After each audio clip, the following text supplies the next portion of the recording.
আপাতত সবকিছুতেই ব্যর্থ আমি।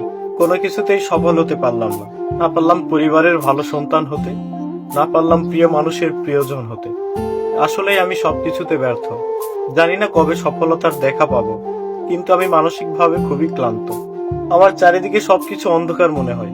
আমি বুঝতে পারতেছি না আমার জীবনের সাথে কি হচ্ছে, কেন হচ্ছে। তবে আমি হেরে যাচ্ছি প্রতিনিয়ত। জানি না কবে জিততে পারবো। তবে সত্যি আমি মানসিকভাবে খুবই ক্লান্ত। কেউ আমাকে বুঝতে চায় না আমি কেমন আছি। আসলে আমার কষ্ট একান্তই আমার। আমার দুঃখের সময় কেউ আমার পাশে দাঁড়ালো না। কেউ আমাকে জিজ্ঞেস করলো না আমি কেমন আছি। একটা কথা কি ভাই জানেন, খারাপ সময়ে আপনি বুঝতে পারবেন আসলে ভালো সময়ের কি মূল্য। কত সুসময় অপচয় করেছিলাম ভুল মানুষের জন্য। একটা সময় ভেবেছিলাম তারাই আমার সবকিছু, কিন্তু দেখেন এখন বুঝতে পারতেছি আসলে কে আপন আর কে পর। আমি সবকিছুতেই ব্যর্থ।